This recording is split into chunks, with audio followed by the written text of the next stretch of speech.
coming up in this episode. I think it's nice to see that we are now chatting more about failures as well, right? I think like years back, like everyone was just talking about success stories and like the vision of what a startup founder do. It sounded like, I don't know, just like from a Hollywood movie or Silicon Valley, and right. So I'm glad we are sort of almost past this stage. I think I'm glad to see it. Because I think like the next generation of founders will be more not catching the FOMO, but really knowing what it takes, right? As a founder, what I think you come to the realization of is that so little is in your control, and then what you do have in your control, you just do something about it. Like you don't just sit there stressing. There's no point. It's like, okay, this is out of my control. I can't do anything about that, but I can do something about this. So I'm not going to be anxious about it. I'm just going to go and do it. And I think that's, and there might still be some anxiety there, of course, because there's a lot of unknowns, but it becomes part of you as opposed to something that you go, oh, well, I need to make a change in my life. I can't live with this anxiety. It's like, yes, you can. Everyone has anxiety. I think the founders being crazy about this problem, and that's where sort of like a lot of inspiration for me comes from, like finding that problem that you've been crazy about for your entire life, really dedicating to that problem. I think Stefan and Konrad, who are co-founders of Booksy, they really inspired me on that front. The Founders Unplugged podcast, hosted by Greg McCallum. Raw, uncensored conversations with startup founders. Okay. Yeah, cool. Yeah, no. Thanks for having me. Super excited to have a chat. So I've recently been working on my own startup, which is called DataGems. But yeah, maybe just to start from the beginning. My background is mostly in data and AI. I've been doing that for almost 15 years now.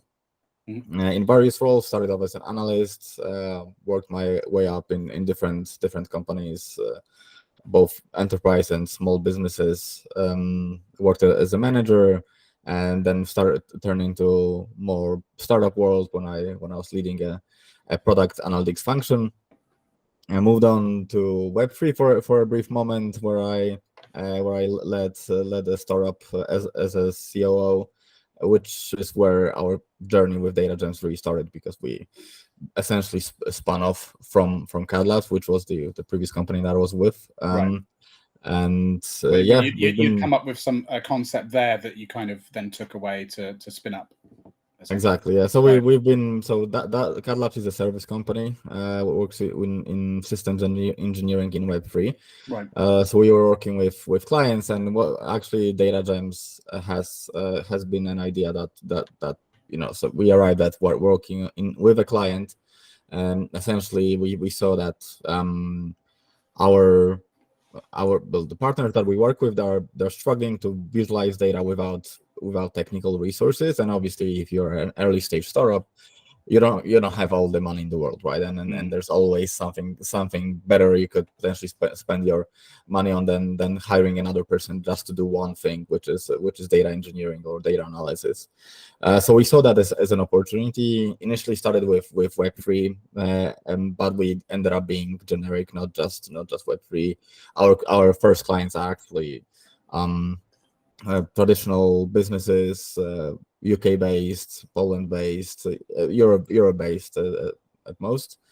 What they're looking for is, I guess, going into DataGems. What we actually do is, we help small and medium businesses to actually unlock stories hidden in their data. So coming back to the point where not everyone can really afford a dedicated person for data. We basically are building a tool that will allow them to do it without sophisticated technical expertise and without hiring additional resources, but with the resources they have, really start making decisions based on data without a huge upfront investment. It has a sort of like a three pieces to it. One is getting all your data in one place. So whether you're a company that leverages ads in Google Ads, Facebook ads, or any social media, you want this data to be in one place so you can access it easily.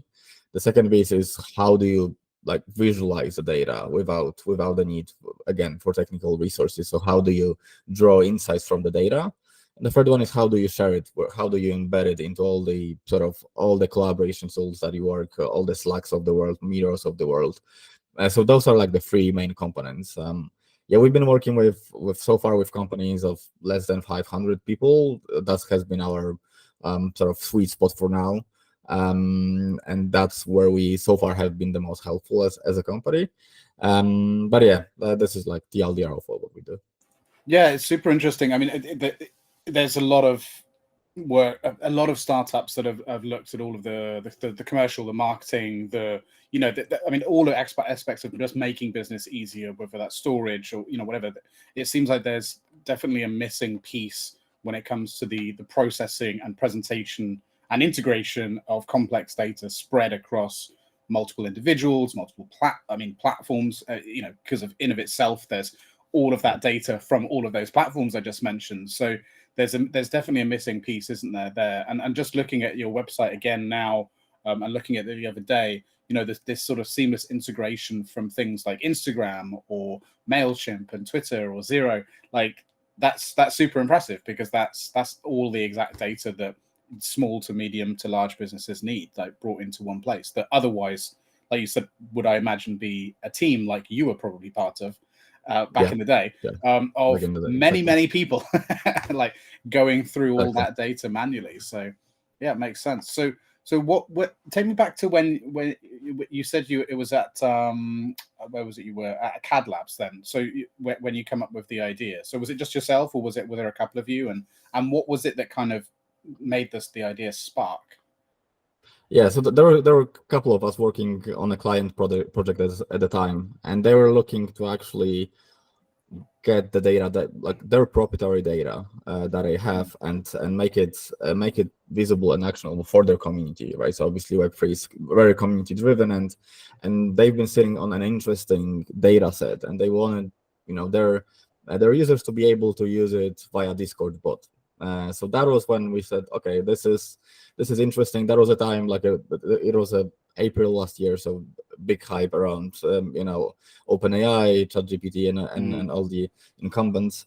So yeah, we started playing with different tools. Obviously, DataGems in the end arrived at something different, but that was a moment where we said, okay, this is the right moment to build in this space, because it's the technology is finally catching up. I've seen this problem for at least since 2016, but I never acted on it because I thought it's too early from the technology perspective, because I saw. Look, there's some good players on the market, obviously, since the time that I was thinking about this idea, but the barrier of entry for less technical folks is just quite high. And I think only now 2023, 2024 is the time where we can actually build efficiently. We can build products that will allow people without technical expertise, not the CTOs, but really product managers, marketing managers, to actually do it themselves and get value in the matter of hours, not the matter of weeks or months in some cases. So why is that? I mean, is it because of the rise of large language models and other forms of AI? I mean, is that what your product leverages in order to do what it does? Yeah, it definitely has been trigger some interesting development. And we are using LLMs to in some parts of our products. So we see that as being AI enabled or AI first company. Right. We are not building everything around AI. We're just thinking, okay, where is the best part of the process where we can actually use LLM or use computer vision, right? So there are different pockets of our product where we enable that. But yeah, without the rise of LLM, I think it would be way more difficult to build. And you can look at other players that have been around for many years, like ThoughtSpot. They've been playing with in AI space for a while. And they're doing a lot of things really well, but it's still for smaller teams. It's not the right tool set, I think. That's interesting. What you say there about being enabled and essentially, from what I understand, you're saying there, just sort of putting putting these tools to work in very specific parts of the overall machine, right? As opposed to making it the main machine, because I think that's always been something that I've been a bit, and I know a lot of other people are concerned about, which is this idea that people kind of think of this as the AI tools that have come out now as the holy grail that just solves everything, and it's like, well, not quite. It's not quite there yet. It's a tool just like any other tool that needs to be used in the right way, right? And you need to still give it a direction, set boundaries, set rules, and so on. So that's super interesting that's the direction you went in. You also previously worked for Booksy as well, as did I, in the UK. So and that's where you were head of product. So that's cool. So we both worked there. I think you were 21, 22. So I would have not been working by the time you worked there. So we would have missed each other. We didn't know each other. But how were you working? Which country were you working in at the time? Because obviously they have offices all over the world. So where were you working when you were there? Yeah, so I was working from Poland, which is where the most of the product teams work from. I mean, at the time already it was really remote friendly, remote first setup. So we had teams worked closely with the US team that on the marketing front. But yes, as you mentioned, I primarily work with product data, or on the intersection of product and marketing, for instance, or sales. Yeah. How did you find it? Was it exciting? Because they're quite a big company by that point. 21, I think. Yeah, I mean, already a scale up at the time. Already a scale up. Like we were. I think already when I joined, we were a unicorn on paper. We hadn't raised at the time, right? But the valuation has been definitely above $1 billion at a time. So yeah, we're quite large as Booksy, and it's been great. I mean, working with solving that problem. I think the founders being crazy about this problem, and that's where sort of like a lot of inspiration for me comes from, like finding that problem that you've been crazy about for your entire life, and really dedicating to that problem. I think Stefan and Konrad, who are co-founders of Booksy, they really inspired me on that front. It definitely makes you push the limits when you see the difference that we make with this being SaaS, right? Not every SaaS really makes a difference for people working in freelancers or one-person businesses in the US and struggle to make a living, but it really helps you not use tools like spreadsheets for everything, or just get new business out from the platform, right? So that's definitely that's type of a SaaS that you like to work for. I remember when I first started working there. Well, it was like the interview stage. Did you meet Adrian Ward ever? He was based in the UK. Yeah, briefly. Yeah. He was based in the UK, right? Yeah. And so my first interview was with him and Thomas Odrobinski, the angel. And I remember them sort of telling me that they had the same passion, right? The same passion as Konrad and Stefan. And they were telling me, and they were like, it changes people's lives, and it was very focused on barbers then. So it's like changes barbers' lives. They love it. It's incredible. And I was like, and I remember sort of thinking like, okay, this sounds like a cool job, but come on, guys, you're making software. You're not curing cancer. Calm down, right? Calm down, yeah.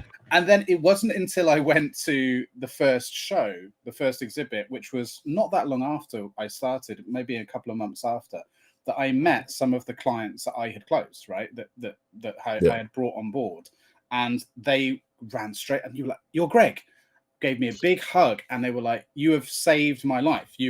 You've saved my marriage. You have saved my relationship with my children." I'm like, "Come on, what are you talking about?" They were like, "You don't understand." Like before I was using this, every evening I was on the phone. I was having to, arrange my diary. I was having to do my It's like I didn't have any time. Like that, my weekends and evenings did not exist, and I thought for the rest of my life, being a business owner meant that's what I had to do. And then suddenly I realized, no, when I closed the shop door, I'm finished work, and that's thanks to you. And I'm like, oh, and that's not only the first time I realized what Booksy were doing, and the effect that it could have. Not always, obviously, a lot of people, just purchased it and were like, okay, great, it's another tool. But to some people, but also it made me realize the potential, I think, for SaaS as a whole, right? Mm-hmm. And then, like you said, that the importance of having founders that are really passionate about something for all the right reasons, like, and that equals success. You have to be, I think, that passionate. Not always. There are some exceptions, but it helps. But that helps, definitely helps. I agree. Yeah. I've seen people make a lot of money just by like, capitalizing on something or whatever, but but it certainly helps. But yeah, so I suppose you were there for when COVID hit as well, around that sort of time. So that must have been an interesting time. Yeah. So and then you've done quite a lot of other stuff too. So I mean, you also do a bit of angel investing like myself as well. How did you get into that? I think I decided, like, first of all, like, that diversify my investments and capitalize on what I already learned, right? So definitely started investing in companies in areas that I feel comfortable with. But I also felt like I don't like, I love what I do, right? But in the end, I'm probably not going to be doing startups for entire life. So looking at other avenues and potentially, in years' time when I decide to move on from my startup or exit, I would like to potentially, go into VC world, which I sort of initially I was. My friends laugh at me that I'm a founder that like literally really enjoys spending time with VC people in private, which is not always the case. It's typically business, but for me it's pleasure as well. I made some really good friends in that space. So I just felt like this is something new for me. I haven't done that. I've invested in different assets, but I haven't invested in startups. It keeps me also up to date with some technologies that are not core to what I do, but also can be adjacent. So learning, like doing due diligence definitely helps me, get a perspective of how other founders are approaching different problems, and this helps me as a founder. Like, I didn't appreciate how much it's going to help me, but it's definitely important. Also meeting other founders, thanks to that, interacting with them, obviously. Having my own startup, it's not like I'm really hands-on investor as an angel, but as much as I can help with my network or with my experience, I'm doing that with great pleasure. So I think it's just a combination of things. It's just really great time to actually angel invest as well. It's way easier than when I tried it originally a few years back. Now it's just being part of different angel syndicates, especially that helps with, again, not only meeting founders of the companies that you invest in, but also fellow founders that are in that syndicate and also trying to play the same game as you are. So just a lot of benefits, a lot of fun as well. I echo all the things you say, and I didn't really think about why I enjoy it as much as I do until you, I think, put it into words there, which is especially the idea of being able to keep your finger on the pulse almost, a little bit. I mean, I'm fortunate enough that a lot of what I do is speaking with founders anyway, but there's something about that process of investing which just goes that little bit deeper.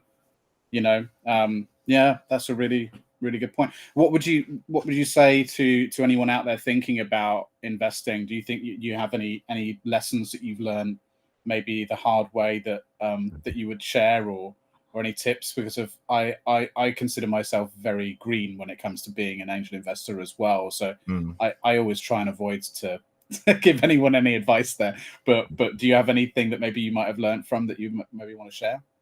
Yeah, maybe not advice, but observation from you get hungry, like, about investing more in our bigger tickets, like, really fast. At least that was with me, right? And it sort of bothers you that, especially right now when I'm not investing that actively, obviously with my startup and limiting the number of tickets or the size of the ticket. And you see that you've built relationships that that your deal flow is really good, and suddenly you end up getting like really sizable checks that you will have to put in, but also for the companies that you see on in paper. So it just gets like FOMO gets you like really fast. So you have to be careful with that. Obviously, if you have more time and bigger pockets, then that is not a problem. It's just a benefit of building that relationships. But it scales with the fun, and which is great, because I quite enjoy it. But also it is a trap for founders, right? Obviously, you have your business to run. It can become an expensive hobby. Yeah. Yeah. That's what some people call it. Yeah. Definitely. Yeah. It's like shopping at the most expensive shops. You just get more and more expensive tastes. Yeah, I hear that. I definitely sort of had to tell myself last year, especially as I was doing a lot with my own business and founded a new one and did loads of started this, it was like, I need to take a bit of a break from that. So last year was my break. And then this year, going all in, leading an investment, which, as you know, which is a complete 360. What am I doing? But there you go. But when you believe in when you meet some people that you just absolutely believe in, I just couldn't say no. It's like I've got to find a way of making this happen, because this is I mean, especially that you know what it's like when you meet. I'm sure you've had this before, when you meet just those highly investable founders along with a business that just you're like, this is going to be huge, and no one else understands how big this is going to be. It's like, what, and it's not necessarily anyone's fault, but it does also come down to the founders just not being able to articulate it. As well, because they're more technical than they are commercial, and it's like, okay, we can do something with this, and it gets you excited, because I want to see other people succeed. I think that's ultimately that's what gets me out of bed in the morning. It's like, what can we do to make other people's dreams become reality? Like, that's exciting to me. And I think like being a founder in all that, you sort of want to become an investor that you wish you had on your cap table, right? That's like another angle that I'm like, what I as a founder I'm lacking at this stage, obviously, at least right now, investing mostly in early stage startups, right? What are the things that would help me out massively? Because I think like people like there are mixed opinions about angel syndicates from across founders, right? What I see as a real game changer is that you can actually have, so let's say you have 80 angels in that syndicate that actually invest in you with small tickets, right? But you actually have 2 or 3 people that are heavily involved in what you're doing somehow, right? They can change, they can 10x your growth with just few calls that they make, right? You sometimes don't think about this stuff, right? Because you think, all right, if someone invests, I don't know, bigger tickets, 50 grand, that is an angel, they're going to be more invested and more spend more time with you. But sometimes having 80 investors and just a handful of them that will be like not just their to write checks, but actually will be founders themselves or well connected in this space, that can be like a massive boost for you as a founder. And I initially didn't think about it till I like really saw, and even tried it myself with my portfolio companies, right? Opening doors. It literally takes sometimes 30 minutes for you to make a real difference to a founder, which is great. Yeah, and there's going to be a whole wealth and mix of different expertise and background. I mean, talk about diversity. I mean, that's a really nice pool of diversity of background, of culture, of experience, of connections. So yeah, the more the merrier in that, and it keeps your cap table clean at the same time. So it's a great trade-off. Well, not even a trade-off, just a great way of having your cake and eating it in some ways. Basically. Yeah, definitely. What do you think of the? Well, actually, no. Let me ask you this: the talking about investment and so on. So when you started DataGems, did you pursue any form of investment, or did you fully self-fund and bootstrap? Like what sort of was the path you took there? So we raised last year with Singapore accelerator Long Cash Ventures. We were at the time purely focused on Web3. Now we are going beyond Web3. So we went for an accelerator and raised funds from Longcash as well as Protocol Labs, which is based in the US. Also really relevant experience from those folks. So we definitely super valuable. Also, that was, truth be told, 2023 was really tough to get investment. So I think there was like a lot of value that we received from those investors at that stage. And we went through a couple of pivots, got all the support in the world that you need at this stage. And went through difficult 2023, and where a lot of investors were saying, oh, we get a lot of what they call GPT wrappers in our deal flow, right? We probably that we also learned that the hard way from a couple of investors in the very beginning, where we were still trying to find the route to product market fit, and that wasn't that, right? We got good feedback, we iterated, we pivoted once or twice. So this has been very, very useful journey for us, just to learn. And we are now gearing up for our pre-seed rounds, which is going to happen later this year, probably in a couple of months. And definitely going after US markets and going after bigger investments now. As I mentioned, for now we are focusing on Europe. But my co-founder, my partner is in the US. So we're definitely going to go after US as soon as we can. And it's interesting what you say that about the various pivoting that you had to sort of go through. I think this is something that first-time founders often feel like when they're going through that, which is often inevitable, that they feel like they're failing in some ways. That they're that's what I think quite often where the imposter syndrome kicks in. It's like, what am I doing? My idea was crap, and I don't know how to present my idea. I don't know how to explain it. I can't get the messaging right or the imagery right. Like, do you see that as a very natural part of the process? Yeah, no, I think like it is part of the job, right? And as you rightfully mentioned, right? It's you don't know it as a first time founder. So what helped me is definitely having advisors that been there, and they were say like, look, mate, that's fine, right?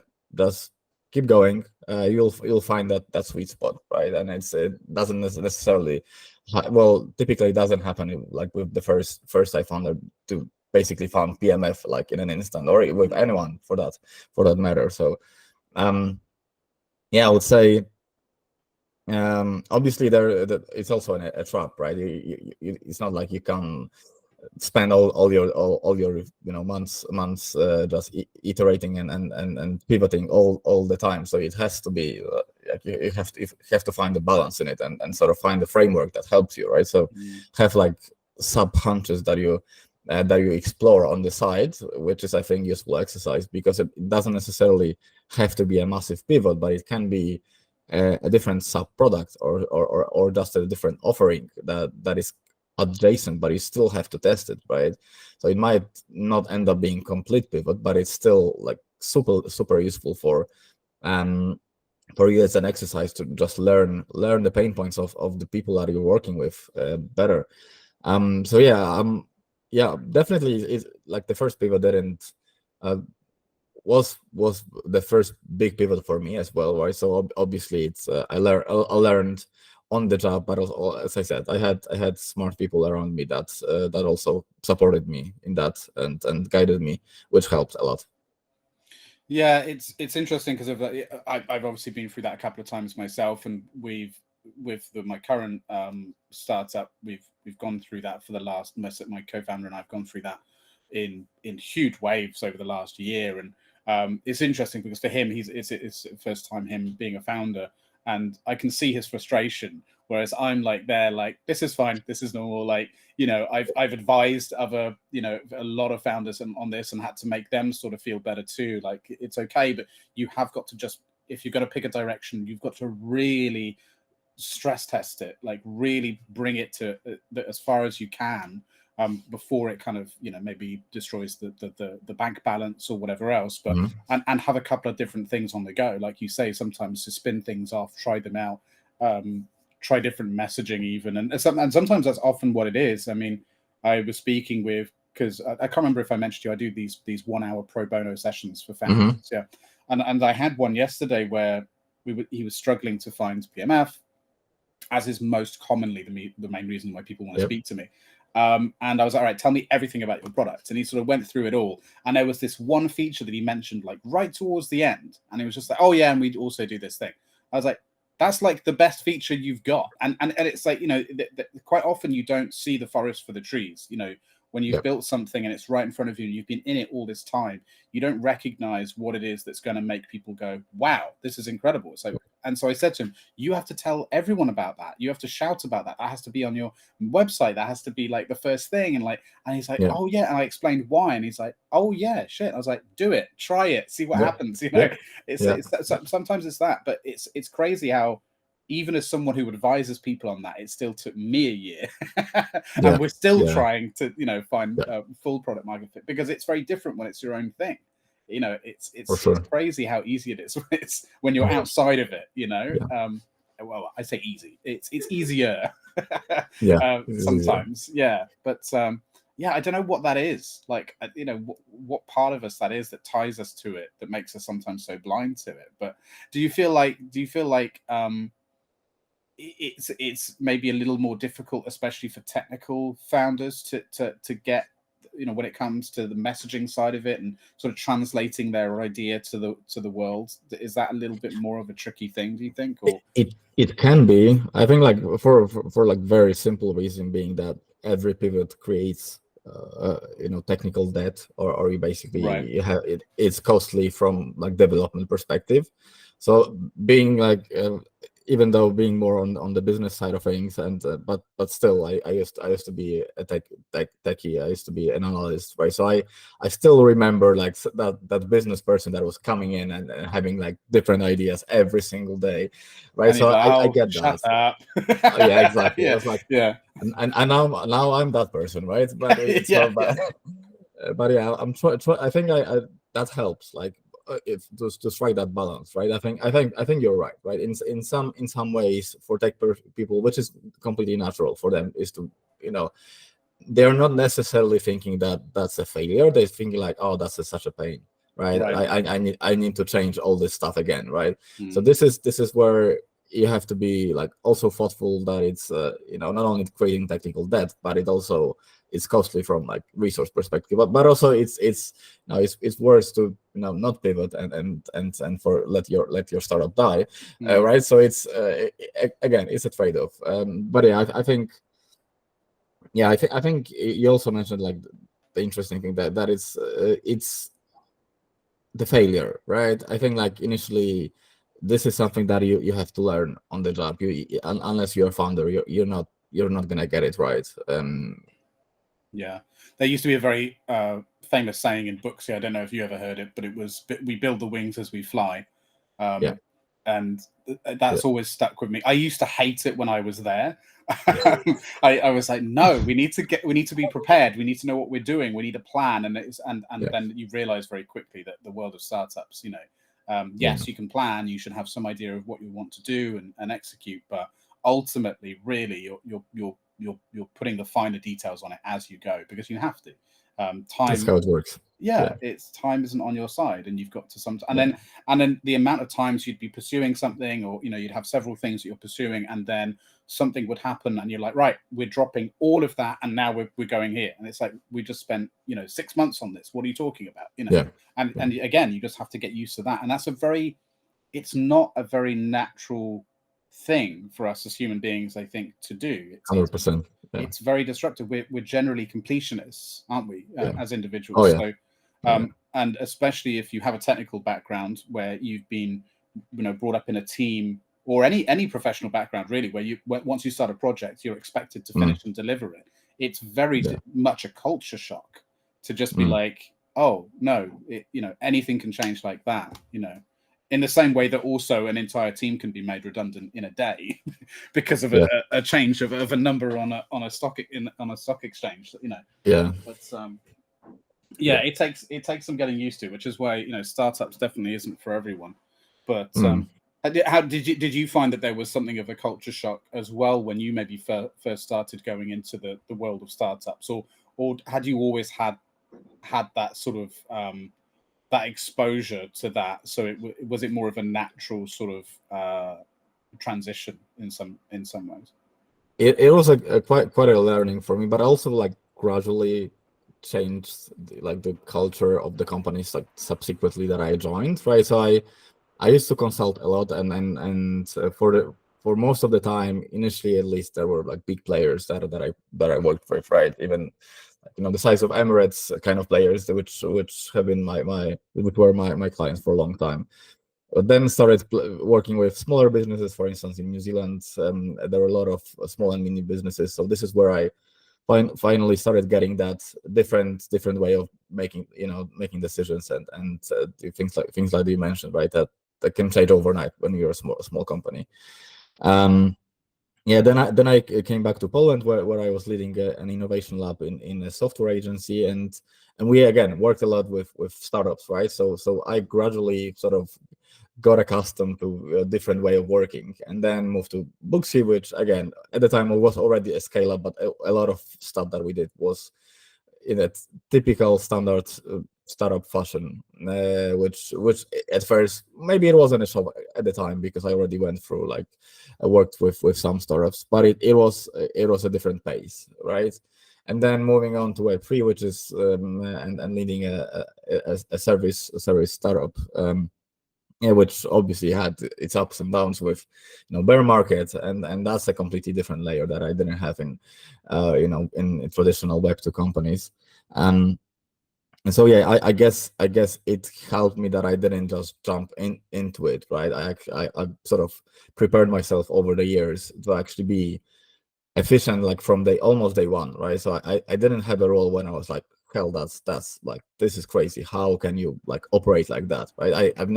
I saw it, but it never scared me because it wasn't like such a big difference compared to my previous jobs.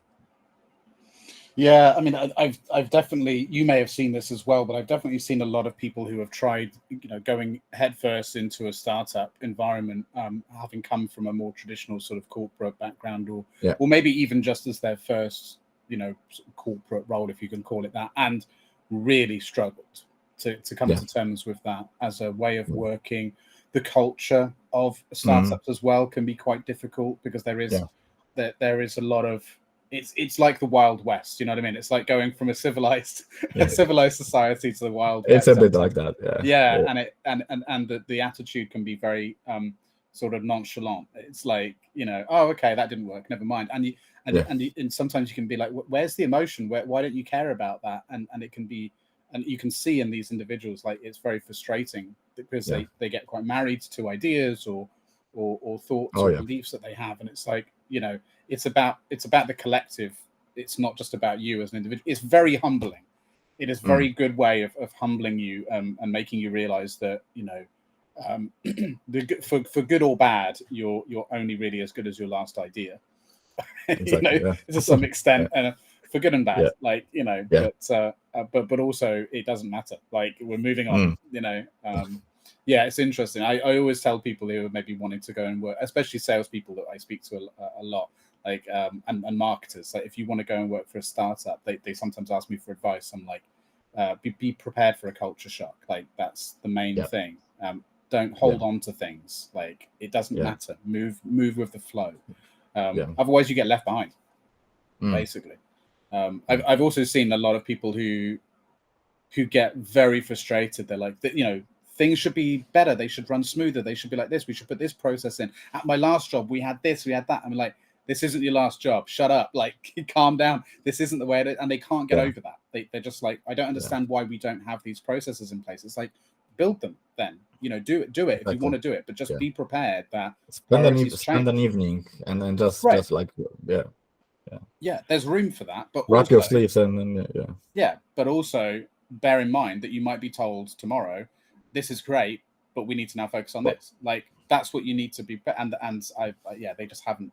Some people like that just haven't made it. They can't hack it. They have to go and work somewhere that has that. Which is fine. It's not for everyone. It is not for everyone.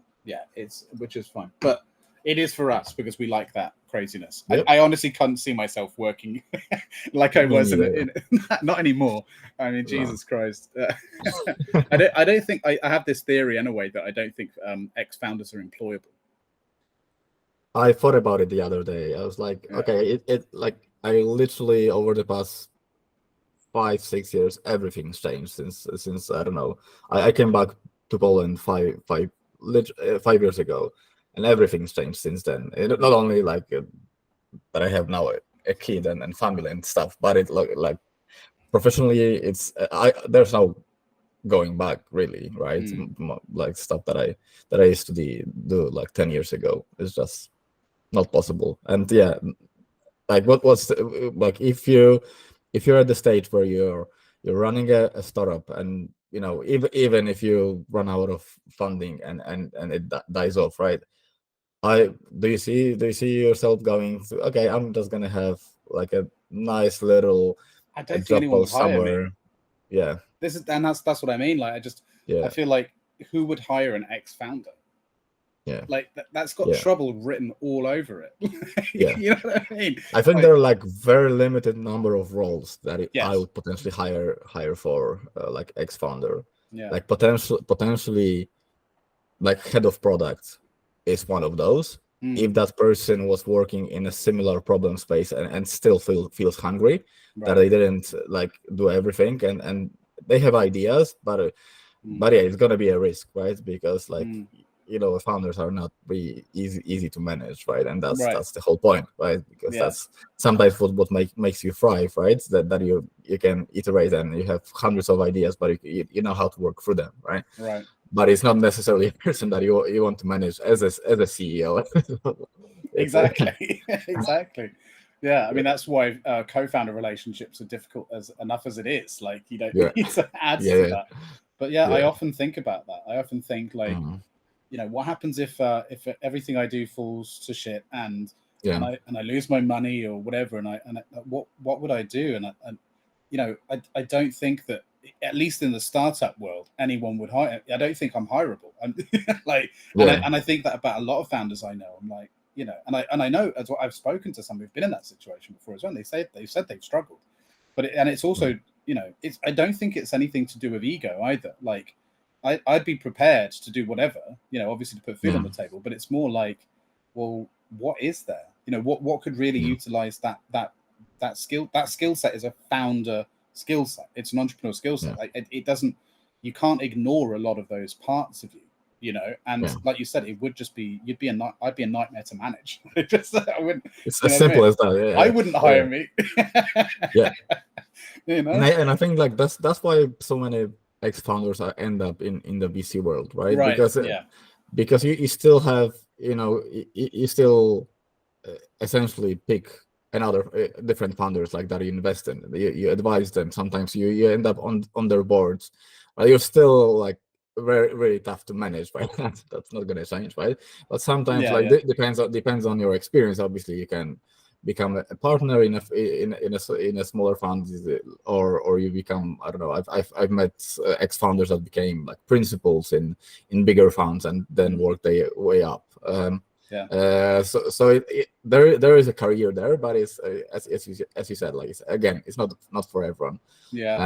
But I think about those things too, right? It's like a few years back it was okay, I'm just not naturally gonna move up, like, you know, head of product, and then I don't know, CPO, stuff like that, right? And it was so easy back then, right? But now, like, no idea, right?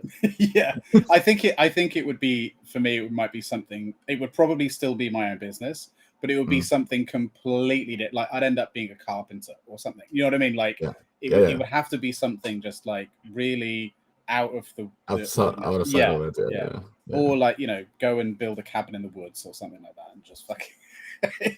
I've got one. We can really? help out. There's always like a lot of work that needs to be done in the season. So okay, excellent. Let me know. Well, if I'll let you know if everything falls to shit on my end, I'll let you know, and I'll come and I'll come up to the wood cabin. Oh wow, that's you got it one Poland. If you are enjoying this episode and want to support the show, please like and subscribe with notifications turned on. So we spent now we're gonna spend like 4 days a week there, because we managed actually to get a second kindergarten for our kids. So we're basically gonna spend 3 days in the city and 4 days in the cabin. That's awesome. Because otherwise you don't have enough time to basically then do anything with the cabin, right? And you know, with Poland's weather, it's not like we can really live there in the winter. So but yeah, at least few months of nice summer in the cabin.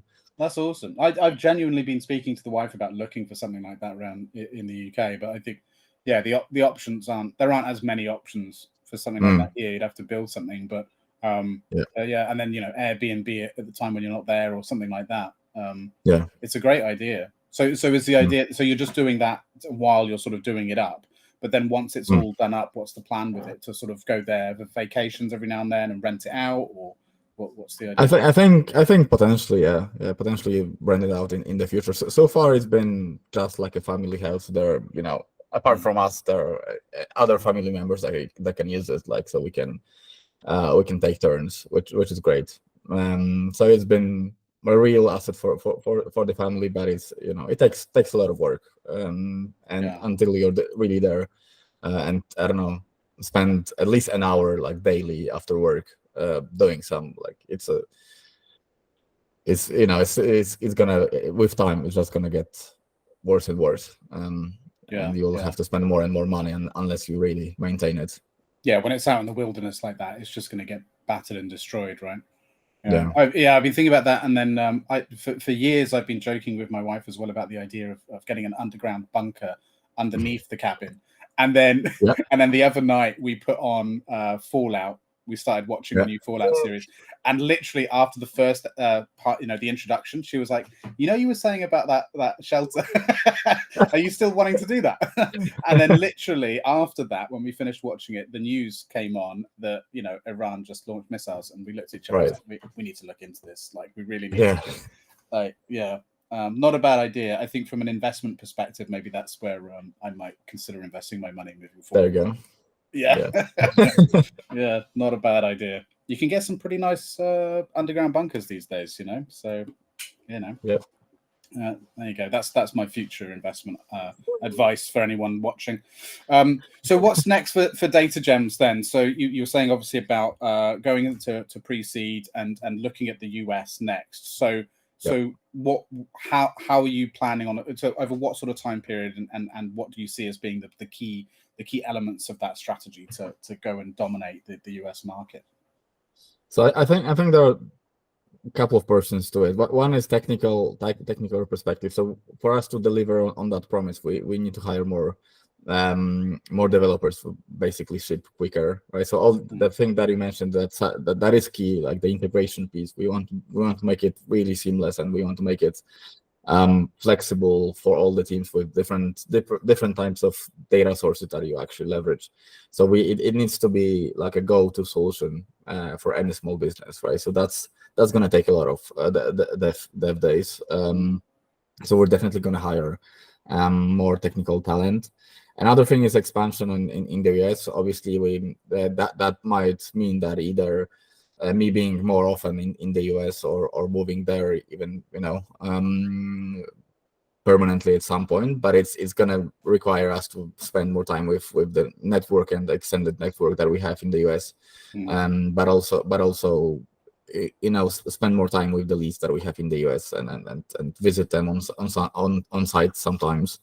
So I think the biggest challenges are on the tech front, on the resources front, to build out the vision is quite big, right? So I think we have an idea. Obviously, we're gonna iterate on the details with our pilots as we do right now. But I think what is back to what you mentioned about AI and how it changed the game. I think for us, apart from the data integration layer, is going to be an interface play. So we are definitely gearing up to build something that is completely different from the interface perspective. I've been going around and saying that dashboards and reports are the thing from the past for quite a while, and we want to deliver on that. we think that it's the way that people consume information has changed so much over the past few years. The new generation, like not even our kids, but the generation that is here right now, they consume content in a wildly different way than the people our age are used to, right? So you can't expect really people in their 20s to be consuming like reports or stuff when they are consuming information on Reels, TikTok, and videos or voice notes or podcasts, right? So it's like just completely different game, and for us it's crucial that we build out that experience that is really a game changer for businesses, and is flexible enough. So we are working on something that we call Canva of data storytelling. So we essentially want our users to be able, just with one quick prompt, to create. Let's say you're writing an investor report, monthly report to your investor. Like you should be able to do it basically data-driven way, with just a prompt and a bit of an interaction and iteration. So that way you basically, obviously, like us being also on the other side of the coin, being investors, you sometimes see those monthly reports which are like not engaging, to say the least, right? Not conveying like the story, or not having a clear narrative, right? This is something that I find that needs to change. I want the founders to be able to tell me what changed in my business over the past month, right? And get insights in front of you, like a mood board, like a designer mood board, and you pick and choose, and then you tweak your narrative and you send out. All right, I want this to be and same with internal use cases, right? If you're a founder and you want to inspire your team, right, you want to do the same thing, right? And you'll not be doing that with ugly screenshots of charts into Notion page, right, that no one's gonna read. Right, you want your content to be engaging. Yeah, I love that as a concept, because I've just like you, I've seen it on both sides. Even from things like pitch decks and things like that. The way and I love the fact that you use the word narrative there, because that's the word that I'm constantly throwing at founders when it comes to every aspect, really, whether it's creating a landing page, trying to sell their concept to early adopters, pitching demos, everything. It's so important that there's a story, that it has a beginning, a middle, and an end. I mean, it's essentially narrative selling. That's what it comes down to. And then, like you say, when it comes to investor updates, some of them can be pretty bland. Even though it comes from founders that might be very good at narrative selling, and you just say, well, they don't have the time to sit there and do that, or they don't have the team, they don't have the money. But if there was a tool that could really help them with that across the board, that would be hugely powerful. That's very exciting. So you're seeing a prompt-based interface being an addition to the dashboard. Absolutely, so that's coming back to my point earlier, that we want to embed different AI solutions in part of our process, right? Prompt is definitely just one way of doing it. Again, I don't think we've seen like the real future of conversational AI. I think like, as much as chatbots did help with an adoption because it's easy, they're still not perfect, and they're far from being perfect. And I just hope we'll find something out also soon enough, and hope we'll innovate on that front as well. I think another challenge that people are facing with data analytics in general is lack of personalization, and this is where the AI is helping, because you essentially can personalize the content based on the persona. Like, imagine if you're a marketer, you like to see things differently than what the tech person, right? In that, coming back to that internal update, whatever you want to call it, like all hands, right? You're definitely focused on different things then, and creating that personalization layer, that's something that I think will be important for engaging the future employees, and also like existing employees. Well, and also there's a time and money piece to this. I'm known for saying this time and time again to founders, which is that, if a product can save time and save money for a business, it is a great product. If it can save time, save money, and make time and make money, it's an amazing product. And so even what you were explaining there, automatically my brain's going to the amount of startups I've worked in or businesses I've worked in where I and many other heads of different departments have to take time out of their week, every week, sometimes multiple hours, to gather data from various sources, to put it into a presentation for the board meetings, for the all hands meetings, for whatever. And it's like that's taking us away from our duties. That's taking us away from making money for the business, and we're usually the most expensive employees in those teams. And that, so our time should be spent, a lot wiser than that. You could argue that that's a job for like an intern or something, but the problem is that you need the expertise to be able to assess the data and like you say, add that narrative to it and present it in a way that makes sense. So, I mean, that's hugely valuable just from that internal communications piece, and again, to be able to cater it for each department or each individual and stuff like that. That would be an incredibly useful tool for that. Incredibly useful. Not to mention sharing it externally as well. That's right. I totally get it. It makes a lot of sense. That's hugely exciting. So that's going to be contingent then on this next round, is it? And then you're going to go from there. Yeah, we're definitely starting to build some of this stuff out, right? But in order for that to scale, right? So we just like with creating more connectors to different data sources, right? That obviously requires a dedicated person just to focus purely on that and not distract my CTO from doing other things, right? But also on the interface front, we want to innovate also before the round closes. There are a couple of things that we are working on with. Like we implemented what we call AI summaries with AI personas. So depending on when you do the onboarding and you select your salesperson, then AI will talk you using the language that the salesperson understands, right? So and focus on sort of critical points. And there's always like a note as a marketer or as a salesperson, I would look into X, Y, and Z, right? Looking at this chart.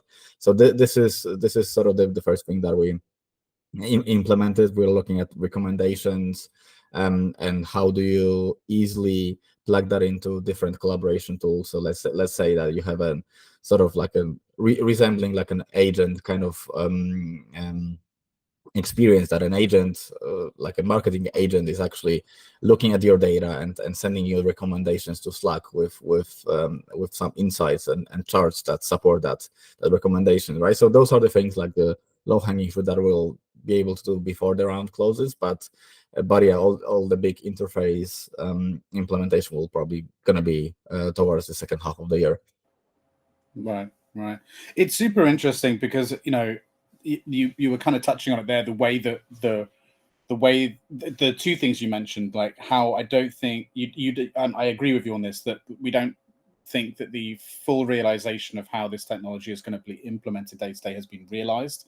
But then also about how the newer generations are interacting with content and data as a whole, but also how they interact with software. I think there's a kind of naivety a little bit around this, on assuming that people are still going to care really about products in terms of software products the way that maybe they do now.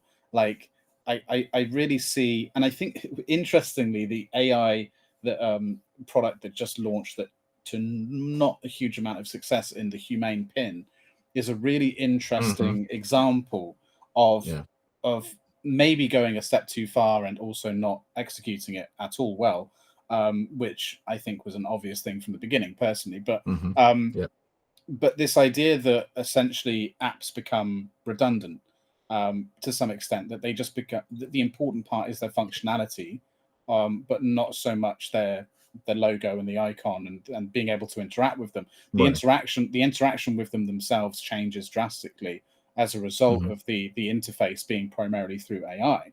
And so it's really interesting because what you're talking about feels a lot like the logical next step of that for your own product, which is actually we don't need to.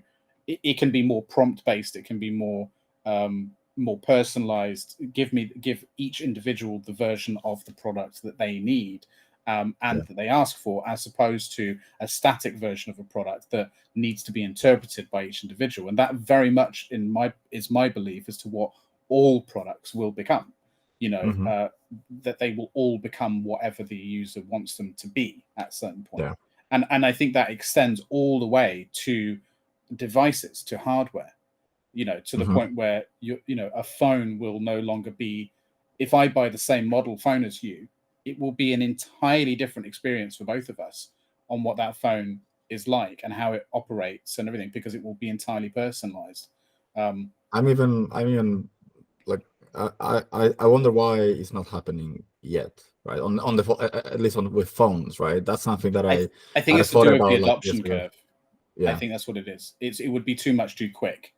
Yeah, which has always been the case in technology, right? When you think about it, like there's for example, video calling. That's been around for a very, very, very long time. And it's only in certain Asian countries I remember seeing when I was younger that they had that technology, but in the Western world we didn't. And that's because people didn't like the idea of it at first. So it's like it's about drip feeding technologies in the right times when society is ready to take them on. And so we've seen that with the new Samsung phone. I can't remember which one it is, but they introduced one where AI is a lot more integrated into it, and that is your main interface. But not everyone's got that. And you know what I mean? And that's only for a certain time. So it's the whole adoption curve thing, I think. But we will, I think once we start on that road, it will accelerate very, very quickly. I think so. Yeah. I've also talked on a couple of these episodes as well about my theory that we'll have probably a personal AI similar to what the Humane pin tried to do, that will just follow us around from device to device to whatever, and that will just stick with us. And I think that's where we need to go with it, because really AI can only fully enrich our lives if it knows everything about us, right? That's in a really like privacy enabled kind of way, right? And I think that would be like everyone's talking about it. That definitely that's something that Apple is working on, right? Because that's such a clear use case, right? With me being a person that has ever like a tablet, a Mac, and also iPhone, right? So that's what you're talking about, being AI that is being with you at all, in all apps and tools, right? So I don't think it's that far away. I think with all the advancements with local AI models being more and more performant, I think it's coming sooner than we expect. Yeah, I hope so. I want that. Yeah, like the amount, like I would love to have that. I was thinking about this last night, like how useful that would be for what I do. And I think founders in general would find it incredibly useful to just have this thing. I love this is going to sound really weird, but did you ever play Zelda? A couple of times. I wasn't like a big player of that. Oh, okay. So in Zelda, I think it was especially on the Ocarina of Time. I remember that game like it was yesterday. That was the game that I played all the time as a kid. You had the little sort of fairy that flies around next to you all the time. Like, I'd love something like that. Like this little thing that just floats, so it follows me around. I'm like, oh, take a picture of that, or what's that, or like, you know what I mean? Like, and then I can just like open my pocket and it just jumps in or something. I don't know. Maybe it's because I'm a bit of a fantasy and sci-fi nerd. That's why I like the idea of it. But like something like that would be cool. So anyone listening who wants a startup idea, create a little drone that's powered with AI that can connect to all my devices, not like the Humane pin. That can't and helps me out, but then of course we have the whole data and personal data thing that I think a lot of, and I think this is where the adoption curve comes in from the general masses, because without that technical understanding of how these things work, in the same way that there's a lack of understanding about Web3 and all that, that there's hesitation to enter into consuming some of these products based on the fear that quite often isn't justified, sometimes is justified. I agree. And some of these larger companies maybe haven't set a great precedent for that, right? Oh yeah, for sure. I think but also I think it's very easy to really destroy someone's business these days as well, right? I'm not saying that. I mean, we've seen like some examples in the past, especially you mentioned pins, and I think like all the hardware devices that are looking into how do we enable AI in our everyday life. Like I'm one of those people that definitely is cautious about this sort of things, but also I don't want, like, I'm not gonna use it, right? At least not for now, right? But I'm not gonna say like this is bullshit, right? And you shouldn't be like, making that as a product, right? It's I think there's still a market for those pins, probably some use cases, maybe not GA yet, but Yeah. I but think it's that the rabbit makes some more sense to me. Robert, because it's just down to connectivity. I mean, to make an entirely standalone device, I just don't understand it. Like again, like you, I don't like shitting on people's ideas. I think it's amazing that anyone can, because we know how difficult it is, to start a business, how to get it funded, how to even get the right people in the room, like even the basics of getting something going is really fucking hard. And the fact that they've gone all the way and made something and released it is very, very admirable. But at some point, someone should have said this is a bad idea. Like and the fact that no one did is hugely problematic, I think, and also doesn't help us. It doesn't help us as founders in the same space trying to innovate, because now if anyone else wants to come along and let's say make the crazy idea I was just talking about, that it decreases the chances now of ideas similar or adjacent or trying to improve getting funded, because someone or a group of people were blind to the obvious problems with their idea. And so that's where I'm kind of like, maybe a little bit more harsh, and maybe why I'm known as the no bullshit advisor, which is like, that was fucking stupid. Like someone should have said something. It wasn't a good idea. Like all it needed to do was either, if the technology wasn't there, wait, or just say we'll make it connect to existing devices, exactly, or lower the price, or like it's that simple. Crazy. But yeah, the rabbit concept, I don't know a huge amount about it, but from what I understand, the what they're attempting to do there with the LAM and other sort of ways that they're doing things and approaching them a little bit more laterally, that seems quite interesting to me, because I think that is closer to a device being a true assistant. I don't know. Maybe I'm a bit harsh. I don't know, but no, I mean, I 100% agree. Like I think, because it's sort of like, obviously it's a slightly different angle, but with founders, like even like Fortune 500, Forbes founders that they were recognized and they became fraudsters, right? And suddenly then someone enters the same space and they have to bear the same cross and sort of like explain themselves, like why they're not trying to steal your money, but really innovate in that space, right? So I agree with your point that building the product that is just not the right fit, and like getting a lot of publicity but still not being able to like really find the product market fit with it, because someone should have said something like that's not a good idea, right? That's gonna make it more difficult for the next round of founders innovating in that space. I mean, it's also very frustrating too, because on a number of different levels, but also because we're always told, and as angel investors, we're always asking for, what is the problem? What is the solution to that problem? And when you look at something like that, and some other startups that have got a certain amount of, a considerable amount of funding to release and whatever else, similar to the pin, you're like, there is no problem that you've identified, and there is no solution. Like, what? How did you get this far? And I suppose you've got, maybe that's there should be question, right, and it should be like, okay, maybe we can give credit to these people for going, well done for getting funded and getting as far as you did without that. But at the same time, it then makes it probably, again, just more difficult for us to have to even really justify now a very obvious problem, maybe even harder. I don't know, man. It's just it frustrates me a little bit, mostly more so because I would have loved to have seen it work. as well. Yeah. I think that's the thing that frustrates me. That's the thing. Yeah.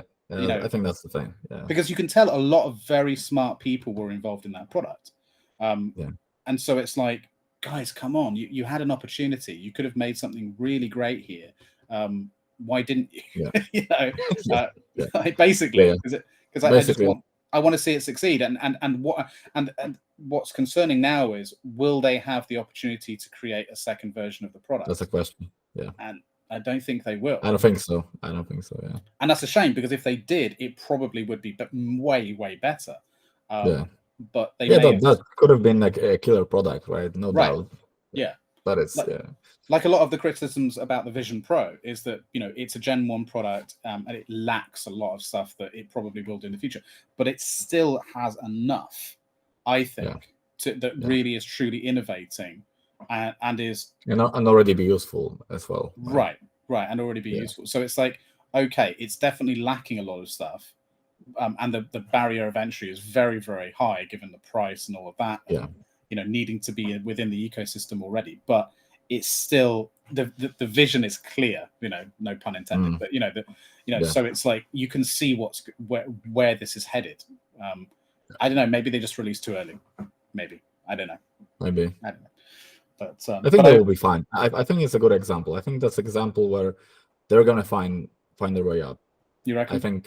I reckon it's coming. It's gonna look probably different, but it's gonna be a good starting point, I think. Maybe. I don't know. I mean, Siri can do more. You know, and that's free. That's fair. So it's like, I don't know, man. I don't know. We'll see. We'll see. But it's always interesting. I mean, I'm always fascinated. Not to say that they're a failed startup necessarily, but history will tell us that. But it's always fascinating to look at the history of failed startups and sort of try and learn the lessons from them. And I don't know. There's also a certain amount of, I guess, morbid curiosity from people, where we like to, people like to see a car crash, right? So there's that element too. But but I think there's an enormous amount we can learn as founders from watching both the success and the failures around us. Sure. I think it's nice to see that we're now chatting more about failures as well, right? I think like years back, like everyone was just talking about success stories and like the vision of what startup founder do. It sounded like, I don't know, just like from a Hollywood movie or Silicon Valley, and right. So it's I'm glad we are sort of almost past this stage. I think like there's I think so. A lot of founders that did speak up about everything around it and what it takes to build a winning product or service. It's I'm glad to see it, because I think like the next generation of founders will be more not catching the FOMO, but really knowing what it takes, right? Like even what Stephen Bartlett has been doing for a long time, just showing what's the true picture of a founder, and what struggles that we as a founders are also like putting like product aside, but like from mental health perspective. I think like I'm glad that it's been open in the discussion right now, because that's like I used to teach at uni for the past couple of years till I started DataGems, and I think there's that's the stuff that I wasn't like aware when I was studying, right? No one told me, like saying, okay, this is cool, and maybe it's like really good moment for you guys because you're early 20s and you don't have families and you don't have a dog even sometimes, right? And that's like the perfect moment for you to like hustle and work. It will never be easier. Yeah. I mean, even going back to what we were saying at the beginning of the when we were chatting as well, is the just that year or two of finding product market fit and the ups and downs of that. And one of the reasons why I love doing these conversations as well is because I think founders are genuinely interested in that, or people who have not yet to start their sort of entrepreneurial journey or whatever, hearing that very honest, raw picture that we often paint in the conversations I have with founders here, I think is so important for people to hear. and that it's a very normal part, because of, again, that's where the imposter syndrome and that self-doubt kicks in if you're not exposed to that head on. But if you hear it in a podcast like this, or from Steve Bartlett or whoever, that like this is a very normal part of the journey, it can make you feel a little bit, more confident about that you're probably doing something right. Sometimes in this journey, if things are going wrong, it's probably because you're heading in the right direction, actually. Exactly. Like, it's when everything is smooth sailing that you probably need to be a bit careful. That's why I think sorry, go ahead. No, I was just gonna say that, that's exactly, I think that happened to me a couple of times as well, right? It was going really well, and that actually ended up being that we overlooked something, right? Like any founder does, right? And I think that's really important message, that it's supposed to be this way, right? It's building winning products and companies. It takes a lot of work, and if you feel that you got there like surprisingly fast, especially when you're like a first-time founder or still quite early in your journey, like double, triple check stuff, because you might have overlooked something, because it might be the case that you're a genius and you see something that other don't. Obviously, I'm not saying that's sure, you might have got lucky. Yeah, exactly. Or you got lucky, right? Or you heard something like, or you connected the dots because you heard like genuinely really good feedback from people. But very often it's like, okay, you're getting somewhere, but you overlook something, and something's gonna, something's gonna give. Like the foundation, there's probably something. Exactly. Yeah. But that's why I really think that what Elon Musk is doing with SpaceX is hugely underrated for a number of different reasons. But I'm saddened in some ways that it hasn't got more public attention from just the obvious headlines, because space exploration, developing rockets, that is the absolute prime example of what it's like to build a startup. Exactly. Like, you can literally see the fucking things blow up in your face, and you're like, oh, okay, back to square one. Like, there's no better example of it. Exactly.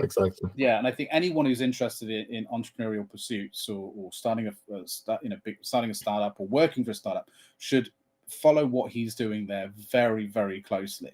Like, watch the behind the scenes stuff, watch the streams, watch all of it, because it's incredible. And then not to mention the crazy ambition and dream behind it. Like, you've got, like you said at the beginning, you've got to have that really fucking crazy vision of, let's do something no one else has done before. He's literally wanting to fly to the moon. Like, that's and that's a term we use all the time in he wants to go further than the fucking moon. He wants to go to Mars. It's like, that's a great a great example. Like, I'm not satisfied with the general ambition of going to the moon. I want to go even further and beyond. It's like, so all of what he's doing. I think that's the perfect example. I think that's the perfect example. I use Elon definitely as an example every time, because I don't think in our time we might get someone else, but I think especially pushing on so many fronts, which is unbelievable. Not just SpaceX, but also Tesla, Solar City, right? In the past with Starlink, with also like PayPal in the past, right? Everything that he's done, all the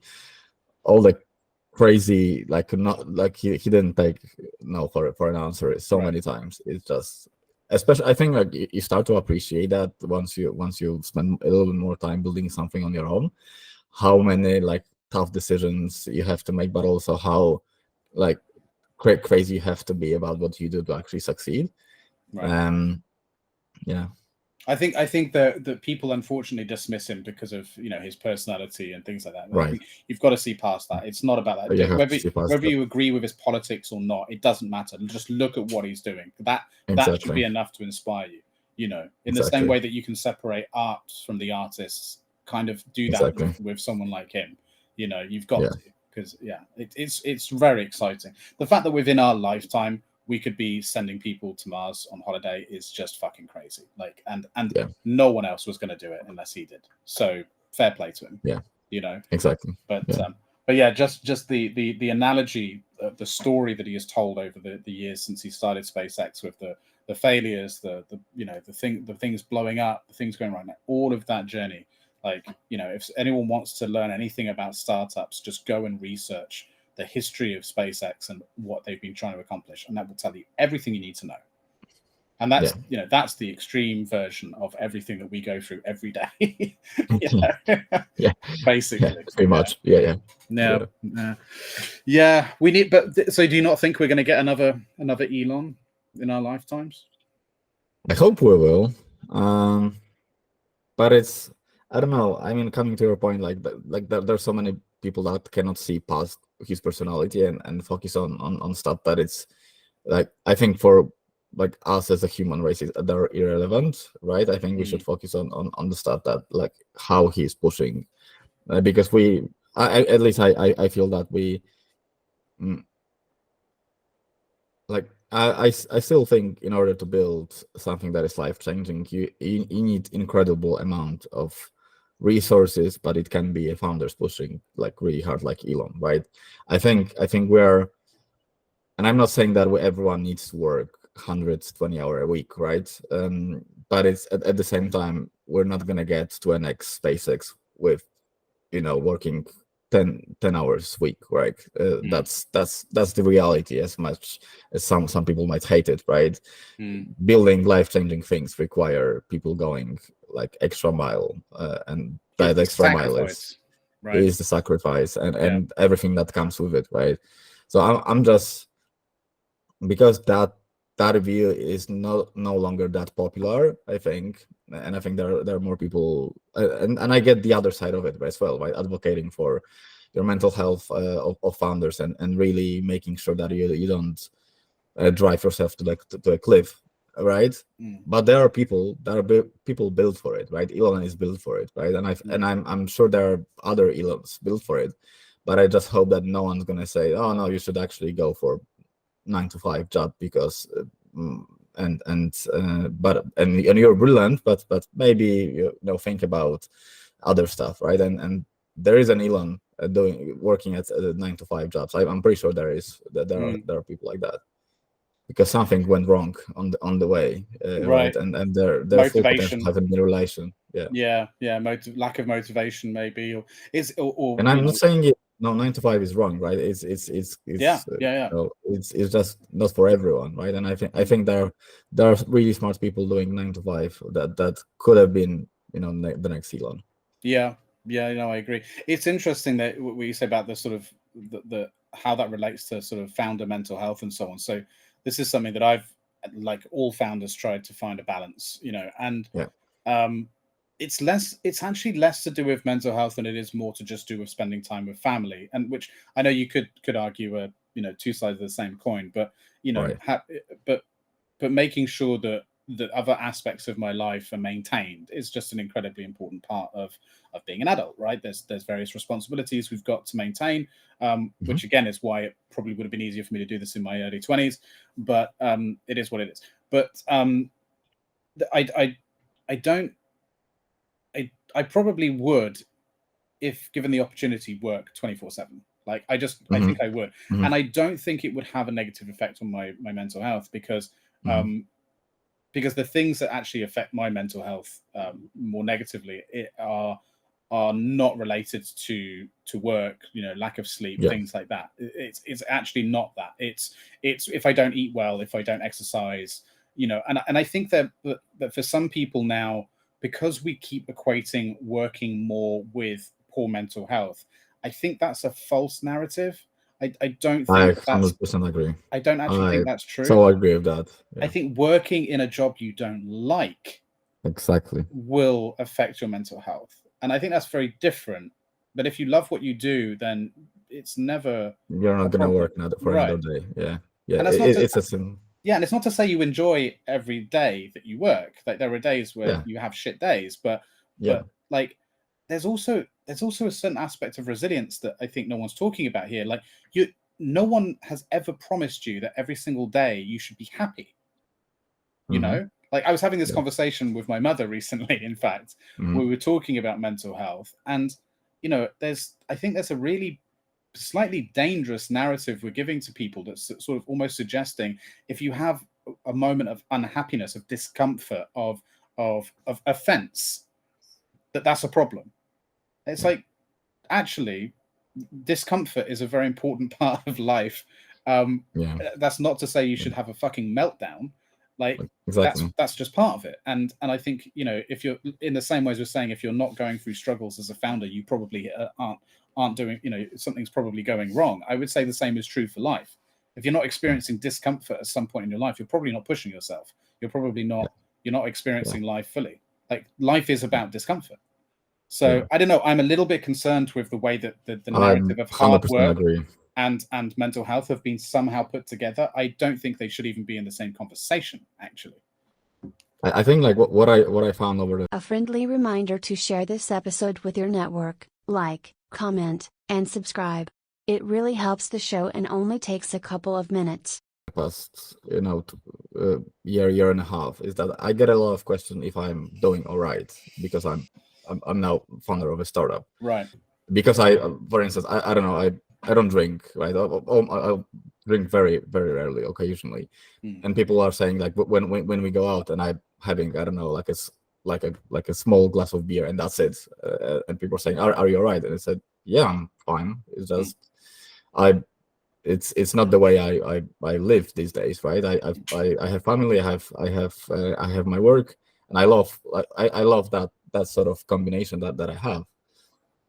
And I think when people ask me if I'm doing all right, I ask the same question to them, because I see like a lot of them stuck in jobs that are boring for them, or like they're not like making any progress, or they're not earning like enough they as much as they should, like giving their talents, and they're spending, and I'm not saying that you don't have you can't drink on the weekends, right? But they're spending their weekend drinking.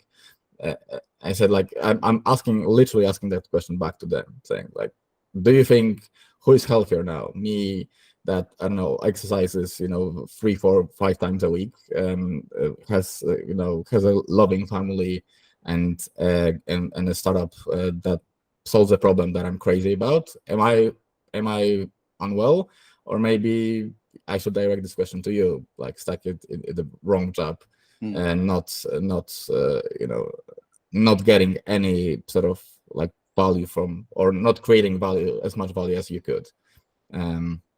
So I think that's the, you mentioned, I agree, like this is a dangerous narrative. I think like I'm quite vocal about it, and say like, it's just one data point with me or with you, right? But I think let's talk about it, because I think it's a worthy discussion. Yeah, that's it. And I mean, essentially, you're not meant to always be mentally perfect, right? That's the kind of point that I think is being missed. It's like the expectation that you should be constantly happy, constantly. It's like it's what a stupid fucking thing to aim for. Like, but then even like going back to what you were saying there about your friends and so on. I think part of that for me as a realization over the years has been that as I've always been a very anxious kid, a young adult, anxiety, but I've come to accept that element about me, because anxiety is essentially worrying about what may be, what the future, right? I can't remember where this quote was from, but I remember someone saying, depression is about worrying about the past, and anxiety is about worrying about the future. And that's very, very true. And obviously there's a lot of work that maybe needs to be done internally to let go of the past. So that's that thing, which I've done over the years, and I'm a lot better with. But we all struggle with that. But then it's the anxiety thing that it seems to be that most friends that I know who, like you said, who are maybe not getting paid as much as they should, not being recognized for their talents, struggling with family, internal relationships, work, politics, all that. They are generally spending most of their time living in the future and worried about the future. As a founder, what I think you come to the realization of is that so little is in your control. And then what you do have in your control, you just do something about it. Like, you don't just sit there stressing. There's no point. It's like, okay, this is out of my control. I can't do anything about that, but I can do something about this. So I'm not going to be anxious about it. I'm just going to go and do it. And I think that's, and there might still be some anxiety there, of course. because there's a lot of unknowns, but it becomes part of you as opposed to something that you go, oh, well, I need to make a change in my life. I can't live with this anxiety. It's like, yes, you can. Everyone has anxiety. Do something about it. Yeah. It's like, I don't know, maybe it's the no bullshit part of me, but that's exactly how I feel. That's exactly how I feel. Yeah. I think becoming a founder has been like an amazing journey for me so far, and I think you not only learn things on the job, you learn things about yourself, but also I feel like you definitely become like a better version of yourself, just going through that journey, right? Regardless of where it takes you, right? If it's if you don't make it, that's fine. You either try again or move on to a different life, right? If you're employable, not like us. I also think, sorry, just really quickly, while it's in my brain, just there's also an element of it, I think, which annoys me when people talk about founder mental health, which is it comes from such a place of privilege. That in a way, like, and I'm not talking about this woke nonsense privilege. I'm talking about like real, actual privilege, in the sense that we are privileged to be able to be in a position where we can look at our anxieties and go, okay, there's problems associated with them. Let's do something about them. The vast majority of the world are not in that position. And so why are we talking about founder mental health? We should be talking about the mental health of the rest of the fucking world, where people are in a situation where they have no control over the outcome of the situations they find themselves in, very little control over their future. I think it's easy to say to like middle to upper middle class working people, if you're anxious about the future, do something about it. But then we go any lower than that, they don't have that luxury often. The luxury, exactly, of just being like, do something about it. So like, those are the people we should be focusing our efforts on when it comes to worries about mental health and association with work. Like that's different. Like someone who's working 3 jobs just to put food on the table and look after their kid. It's like, that's the one where we need to be like, what can we do to affect the workplace and mental health association? I mean, fuck founders. Like, don't worry about us. Like, we're fine. Like, if anything, we're the ones that should be solving that problem. Exactly. That's exactly why I'm directing the questions to others. Like, I'm fine, right? I'll be fine. Right? Don't worry about me. I've been. I think also like, I don't know, traveling a lot. So because before I moved back to Poland, I spent almost 10 years abroad. Since my studies, I pretty much traveled every time and lived in those countries. I didn't stay in Poland for 10 years. So I think that's like something that helped me becoming a founder, that adaptability, because each country came with something completely different. So you had to be super flexible, understand what can bite you in the ass if you do something wrong. Like all the, I don't know, even stupid tax decisions in each country would be so different, and you have to like navigate through that stuff, right? So I think like this is something that helped me immensely when becoming a founder. I also am generalist at heart, and I think early stage startup founders benefit from founders that are generalists at heart, or the combination of a generalist and a specialist. But I think like this is also something that I try to be more vocal. Like everyone was asking if I'm fine when I was traveling, and I was, I don't know, sometimes coming to Poland for, I don't know, for Easter or Christmas, and was tired. Yeah, obviously I was tired, but that was fine, right? Are you okay? That was always my question, right? How are you doing? Are you happy? Right? The critical question: are you happy? Because I'm tired, but I'm happy, right? And I think that's the clue of the situation.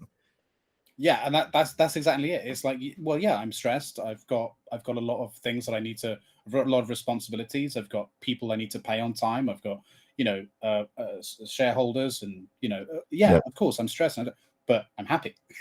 and I think there seems to be I think a misalignment of people not realizing that like you can have all of these concerns and stresses in your life but still be happy. Like that's meant to happen in the same way that, as you know, having a family, like I'll be honest, the biggest source of my stress in my life is probably my family.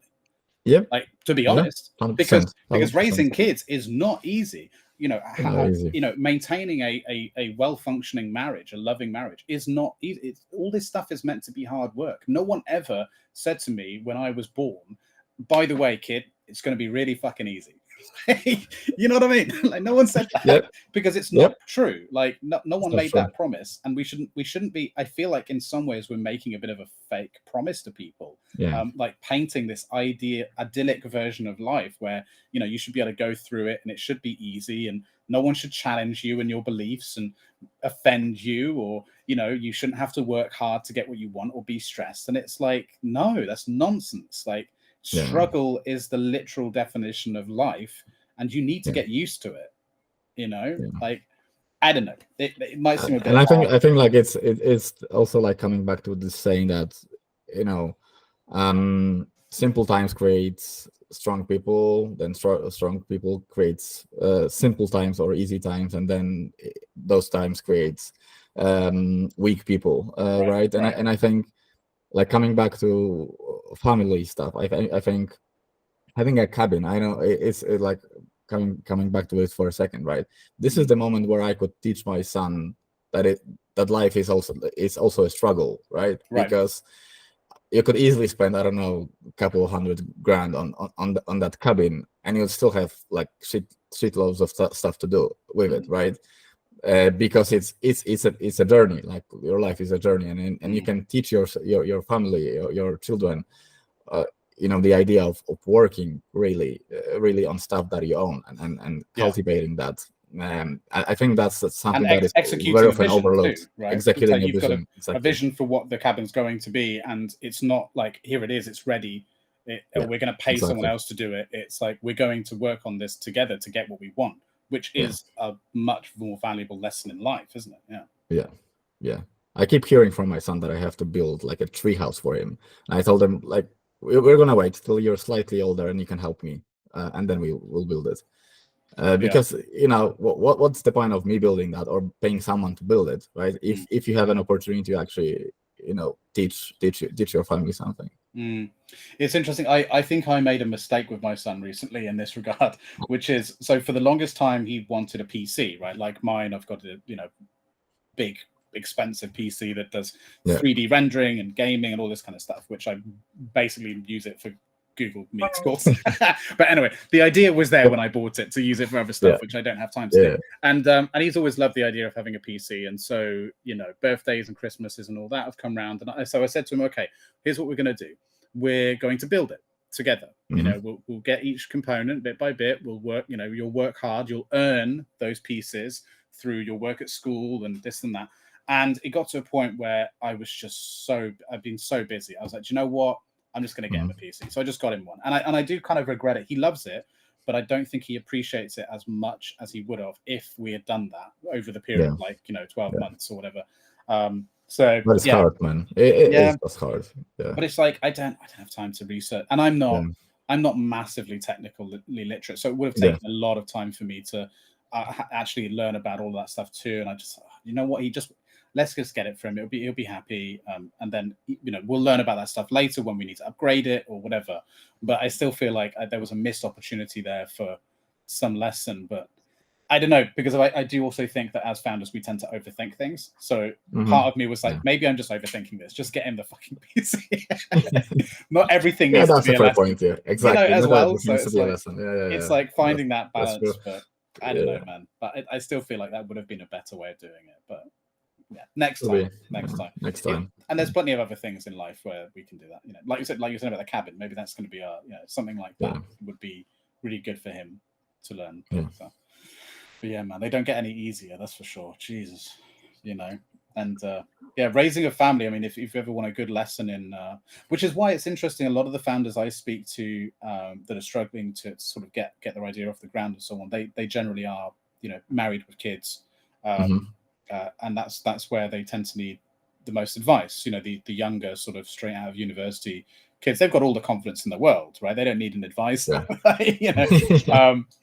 But it's interesting because there definitely seems to be a common trait, which is maybe there's something about parenthood that if someone already had something within them that was kind of entrepreneurial, it's like it just pushes them to go, okay, this is the time now. This is it's weird because I waited quite a long time, right? I had first ideas about businesses, I don't know, 12 years ago, or 10 years ago when I was living in California, right? I had like all the startup ecosystem at my fingertips, living in Northern California, right, close to San Francisco, right? So but it wasn't a time, right? It would have been like so much simpler at the time.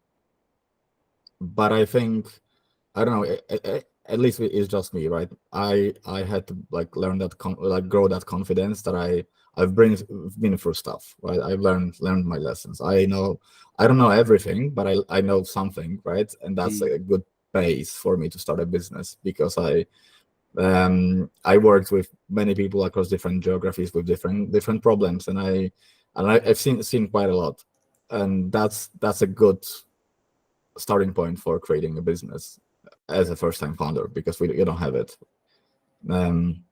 So maybe that's it. Maybe that's it. Maybe that's why people like quite often start in their 30s, when they're already with families, because you feel ready. I felt ready. I felt like, okay, if not now, then when? Right. Yeah. I think that there's also, I think, a decent amount of analogies between raising kids and maintaining a relationship with your partner and startups, in that it's constant problem solving, it's constant pivoting, it's a lot of road mapping, and especially when it, like you were saying about the sort of treehouse idea and all that, you're always thinking about, okay, what can we do to learn from that? How can we get the most out of that opportunity? If we're going to pursue one thing, what are the multiple angles to it? How can we absolutely make the most of the opportunity? I don't know. There's just something about that way of thinking as a parent that sort of kicks in almost instinctively. I think so. Which kind of makes you go, well, if I can do this, I can do anything, actually. Like, because raising kids is like the most difficult thing in the world. It's like, I truly believe so. But it's also the most rewarding. So it's like, well, if I can do that, then there's not really much else in theory that I couldn't do, right? So, but at the same time, I think that's not to say that people should wait until they have kids, or wait until they've had experience in the business world to start, business. Like we did, but that's not to say, if it's the right time for someone, just do it. Like, just go for it. If anything, you're still going to learn from it regardless. So if you want to do it when you're 16. Or 50, it doesn't matter, just do it. I think in some ways the sooner the better, because at least you're making some sort of movement on your ideas, right? And learning. So how come you were living in the States and in California then? Was that just part of your work, or was that so I was working for MicroStrategy at the time, before it was known for Michael Saylor and Bitcoin, who is now became quite a figure in Web3 world. And I did some consulting in Europe. I spent a year and a half in Spain, working for one of the biggest Spanish banks as an analyst. Then got a project in first on the East Coast for a month, and then long-term project in the US. So in Northern California, mostly in Sacramento, but also in SF area. Wow. So I got married in 2014, and immediately after that we moved. We moved to US for a year and a half, which has been always have been my dream, moving to US. I did, like, before that I did part of my degree in the UK. So I studied in Coventry. And then Spain for a year and a half, then US year and a half, Dubai again year and a half. A year and a half was sort of a trend that a year later. It was like long enough to feel learn about the place and sort of feel if it bothers you or not, but also like travel, sightsee, see a bit of that part of the world, and move on if you don't feel it's right. And finally, a year and a half in New Zealand, and then we moved back home after 10 years. Wow, that's quite a journey. And are you happy to be back home? Yeah, I think, like, with all the trade-offs, right? I think like the biggest thing I learned over those 10 years of traveling is that there's no perfect place. I think, at least not for me, right? I I've lived in beautiful places, but there was always something that was bothering me, Right. and there were like tiny things, like not something that I could live with. So I couldn't really like stay in the West probably for my entire life.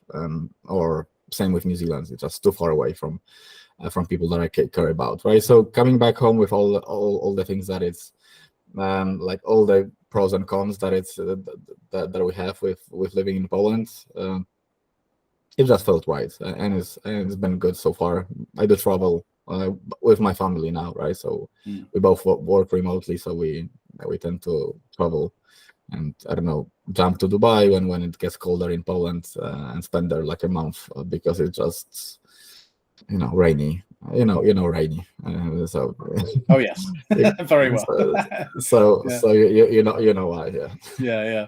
Did you find that traveling made you appreciate Poland a little bit more? Oh yeah, and I'm quite vocal about it as well. I feel like we feel like there are so many great things about Poland that people don't talk about out loud, because we're always thinking like looking to the West and see like how we can find a way to narrow the gap, but in so many ways it's become better that you just it's a great place to live for many people, and just trying to find like a balance that you can still, I don't know, travel, but find the place to be in Poland. I think I've met like a lot of my friends from overseas that I met. They came back, a lot of them, because like truly, like grass is always greener on the other side. I was just about to say that. Yeah, exactly. It's just like as fluffy as it sounds, it is actually, it's true. Yeah. These phrases and sayings that we have, they're there for a reason, right? I've come to realize as you get older, it's like it sounds like a cliche until you get a bit older, then you're like, oh no, there's a reason why these sentences have stuck with us through hundreds of or thousands of years. They have a lot of truth to them, and that one is definitely true when it comes to where you live. Like, I think I've always been fairly appreciative of I think where I've grown up, mostly because, and I've talked about this on the show before, I grew up in Oxford, and I was very fortunate enough to be living in a home where we had multiple foreign students always living with us. So our dinner table was always full of people from all around the world. And so I grew up really appreciating where I lived. But then there was still an element of my country thinking, okay, there are maybe better countries out there. But my hometown I always loved. And then it's only really after then, again, traveling around the world and meeting different people, that I was like, actually, no, England is a great country. Like, I'm very, very proud of this country. And especially when you start seeing the things going on in the world and how other countries deal with certain things and that versus yours. It's not to say it's perfect. It's got a lot of problems, but as things go, there are worse places to live. There might be better places, but I think there's a certain amount of pride that we should have with where we're from. That's super important. Not to the point where it's ignorance, but enough to be proud of where you're from. And I was in Poland a couple of years ago for my brother's wedding. He got married to a Polish woman, so I've got a Polish sister-in-law. Nice. And it's a beautiful country. We were lucky there with the weather, but beautiful country, and I love Polish. Having worked with Booksy, and I still have a lot of Polish friends as a result. Like, it seems like I can't get away from Polish people. So there we go. As much as I've tried, they just keep following me around. So, and then now they're in the family. So we tried. There we go. Well, what can you do? But I have a theory, though. I think Polish and British people have more similarities than any other two nations on the planet. Actually, I get along really well with people. I found out, and then there's a personality thing overseas as well. Yeah, there is a personality thing. I agree. Very, very similar. There's, especially when it comes to things like sense of humor. I was about and stuff like that. Like, because of the British sense of humor has always been considered to be quite unique, right? Yeah. But actually, Polish people have a very, very similar sense of humor. I agree. And just there's the same outlook of that. The sort of self-deprecation. Self-deprecation. The sort of. And it comes, I think, from a lot of like wartime and the history of the two countries. Actually, when you look through history, fairly similar. Obviously, I think Poland probably had it a little bit more difficult in more recent years, but there's some history similarities that I think created a very similar personality type. So it's like we're brothers from different mothers. It seems like whenever I meet Polish people, it's super interesting. So that's probably why we get on with them so well. Yeah. But no, that's good. So what's the status of Poland in terms of its startup ecosystem? Because I remember, sort of going back 7-10 years ago, it was thriving and it was really promising, at least to those that I was speaking to out there. How has it been especially since COVID and things like that? Is it on the right path, do you think? I think it's on the right path. I think we finally have more. Also shows with the number of unicorns with Polish founders. I think growing over the past few years, and a lot of those companies, they still have like major operations in Poland, which helps because I've seen recently there was a meeting in Warsaw where basically they were discussing the most influential Polish companies in terms of their network and sort of alumni, what's going on with the alumni, and my like DataGems was on Booksy's map of influence, as they call it. And it's impressive how much like even like ex-Booksy employees, how many companies they founded, and I think that's obviously there's still a lot of stuff to for us to become more mature startup ecosystem. But I think even with VC funds, you see it. You see that we have a growing number of VC funds. A lot of them now, especially the recent ones, you see with ex-founders. And obviously there's a lag. There's a major lag in our ecosystem because we didn't have exits, right, from startups, like major exits, like that would create new specialized VCs with partners that been there, and I'm not saying that the funds that they're not ex-founders led are bad, but I think it's like that combination is really good. Like we see that trend. I know some funds that basically are really a combination of ex-founders from exits from the past few years with some VC professionals over the past years, like from financial markets. So I think it's going in a good direction. I think you still see a lot of founders. Like I didn't incorporate in Poland. I incorporated in the UK, and I wouldn't incorporate in Poland because of the sort of legal hurdles that you have to go through with legal, like with UK entities, so much easier. But yeah, I think that's so also like on the legal side, we still have a long way to go to be more attractive for startups. Right. So that they can be easier expansion to other markets, right? I think like that's like it's simple to go from UK to US, right? It's not so simple to go from Poland to US. You typically have to go through UK or like your growth trajectory is slightly more difficult. And with UK you can attract investors that will SEIS and all that stuff, right? So it's there is a lot of stuff that we have to make more attractive for people outside of Poland.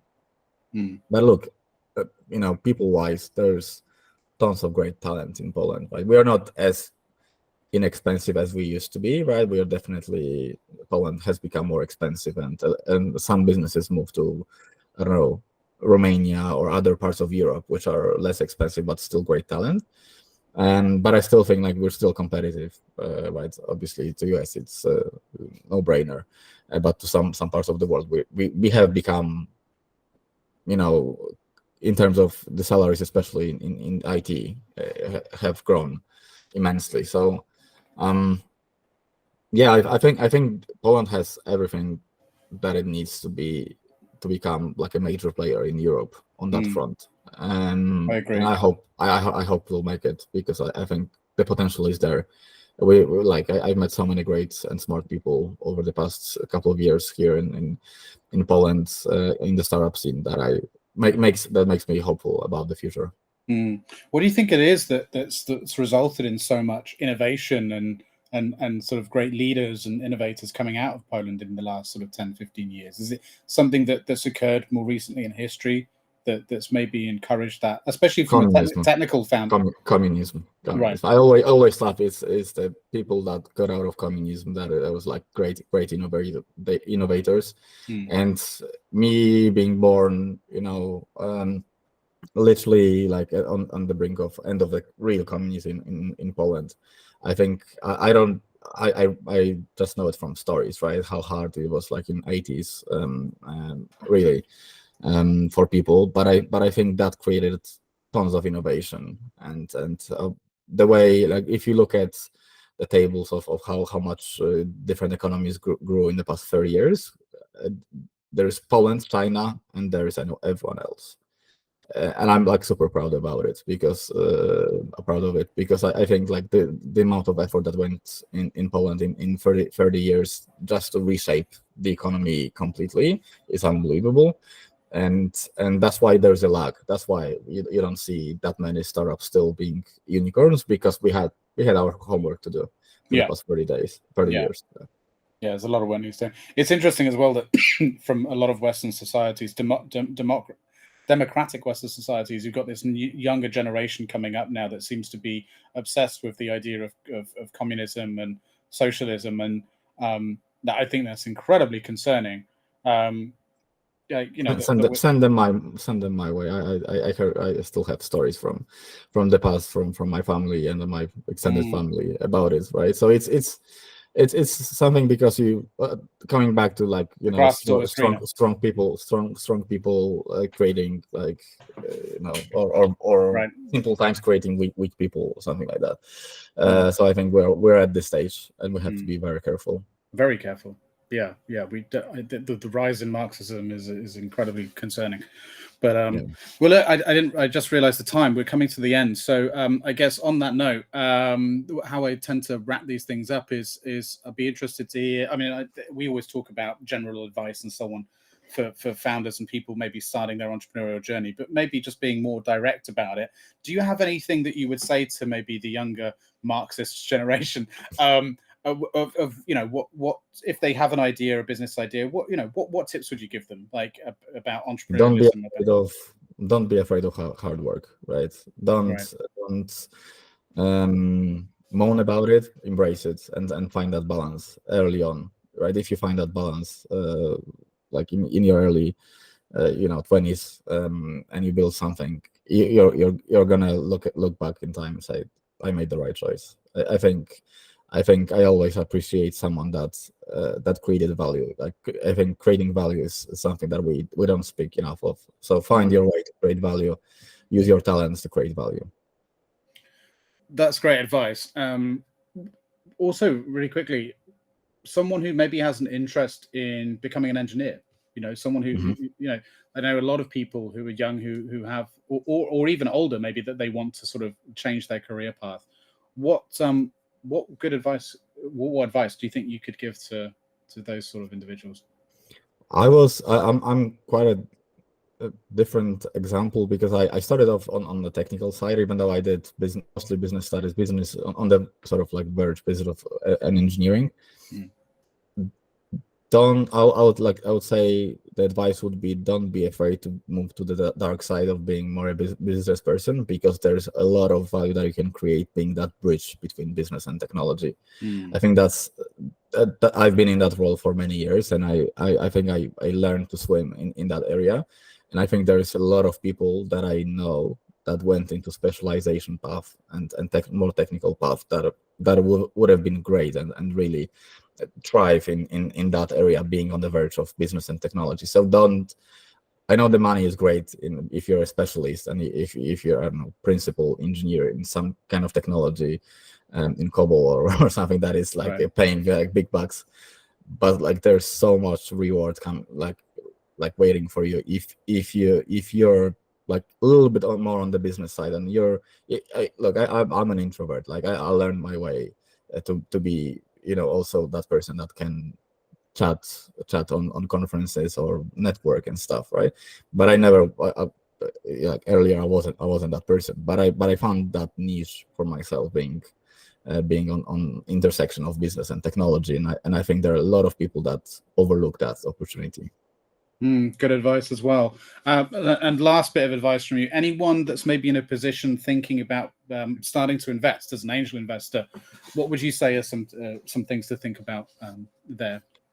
I think there used to be, so angel investment used to be associated with having like someone, I don't know, selling an apartment in London and then spending that money on angel investing on multiple startups. But I think now you don't need like a deeper pocket to start angel investing if you have specific expertise, especially that is valuable to a syndicate, and you can start with way smaller tickets than that, and place your bets, but also like informed bets, because if you have some if you have an edge, if you have that knowledge that someone doesn't, you can be very useful to a syndicate. Obviously, if you have more money, you can invest as an angel separately. That's obviously another option. But I think for people that have experience and want to learn a little bit more about financial markets and how fundraising works, that's a brilliant opportunity, because you're really close to it. You get to speak to the founders, and it's totally worth it. Good advice again. 3 bits of great advice there. I just put 4 fingers up. 3 bits of good advice there. Awesome. Thank you so much, man. I'll let you go. I know you're incredibly busy. Thank you for being so generous with your time. And we'll definitely catch up again soon. And if when at any point you're back in the UK, hit me up. We'll grab a coffee. I will be back. I will be back in actually in a couple of weeks. I was about to message you because I just bought tickets. So yeah. Awesome. All right. Cool. Well, we'll have to. Yeah. Awesome. All right. Well, thanks again so much, and have a great week, and we'll catch up very, very soon. Thank you for listening and/or watching. Please like and subscribe and join in the conversation in the comments below.